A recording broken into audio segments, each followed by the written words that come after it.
By this time you watched tons of videos on Live 12 features, but when it comes down to using those, you end up with total gibberish and patterns that make no sense.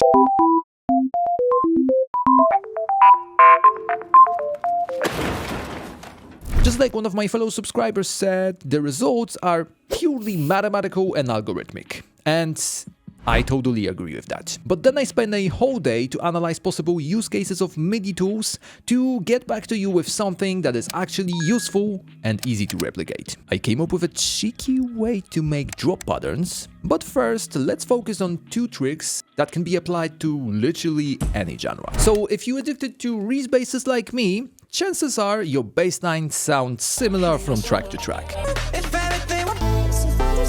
So I have a simple and sustained pattern here, and to add a little bit of flavor, I'm gonna use the rhythm tool from Generate tab. First thing to do is to click on a note, then match the pitch, and for me it's gonna be E2, and now play with parameters.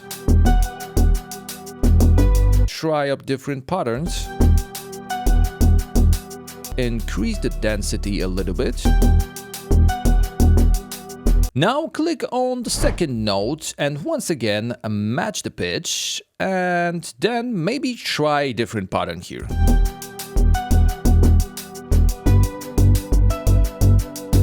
This one is too simple, so let me just try this one, maybe decrease the amount of steps.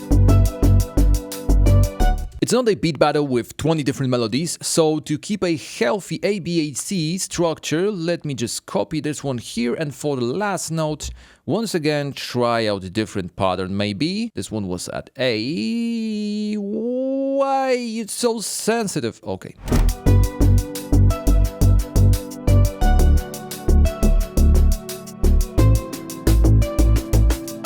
Next trick may not make you a vocal chopscot like Skrillex, but once you will keep it in secret, your music production skills may become way less questionable. So I have yet another cringy vocal loop from Splice here. Came crashing down, give me a heart attack. Came crashing back, now feeling heart attack. Yeah. First, we obviously need to chop it. And just keep in mind that if you made some changes to the pitch, or you, for example, warped it or something like that, make sure to click Command and J to consolidate this clip. Next step is to right-click on the vocal and click Slice to New MIDI track. I like to use the regular 1/4 note, but if you want some crazy results, feel free to use smaller slices. Now go to this MIDI clip and then highlight all the notes with Command A, and for this one let's choose the seed option. So as you can see, seed already detects all the slices, so I'm gonna use all of them, but if you have longer chops, you can basically choose a different range here. Now let's quickly check what we have right here.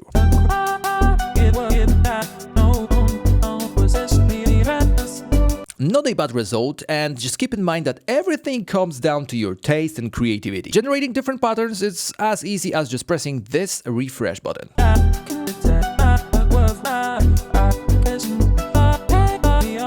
For all of my trap, drill or hip-hop producers, you can imagine that it works the same way for sample chops. And in fact, let me just try something out. I promise that it will sound better.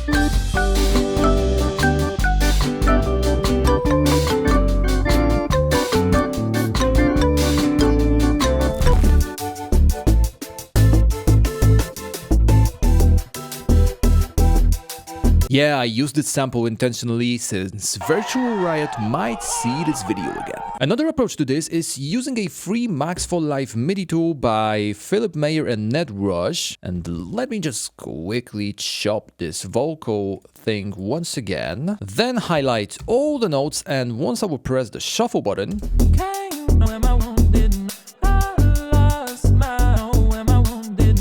if you made it this far, I know I'm talking to the serious person. It's time to reveal the source, but first, don't forget to click the like button to let me know you're here. So for the drop pattern, let's switch to Phrygian scale to make MIDI tools work better. If you don't know this one, then don't worry, I'm not familiar with playing in it neither, but it basically gives you those nasty half-tone jumps. So first we need to come up with the basics, so let me just place the root note here maybe, and it should be lower. and then maybe a half step note here.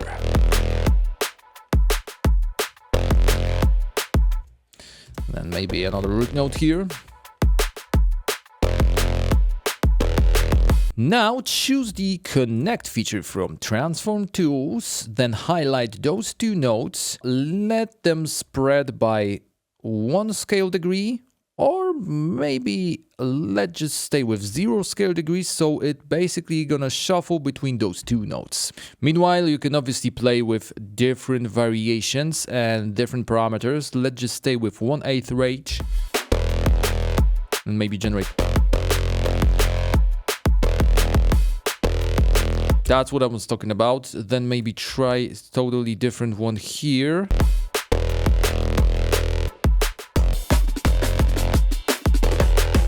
Now you can spice up this pattern by using faster notes. You can use the rhythm tool like I just did for bass lines, but I have the better results with seed feature. And don't forget to just choose the one note here, so it only generates the pattern for the F note.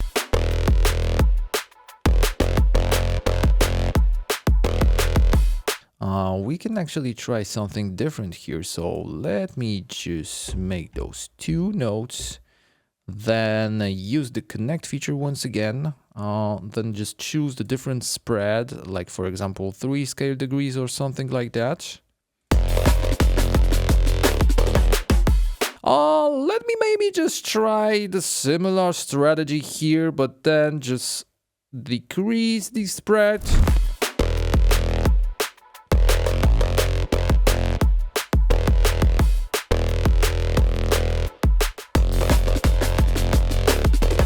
So if you ever made more than one drop in your entire life, you know that call and response technique with different sounds work 9 out of 10 times. Let me just spread those notes from the single pattern to different sounds and try some variations.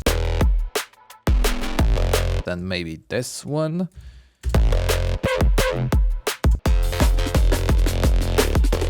Let me just add one more note here. Then copy maybe this one note here as well.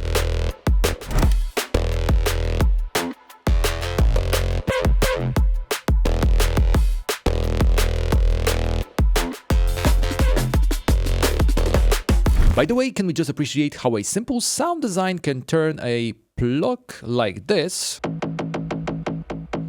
to something like this. For this one, I used the convolution trick with a snare impulse response and then the ultimate new classic roar, but with feedback mode set to harmonic note. You can watch step-by-step guide to achieve something similar, as well as other tips for stock-like devices here.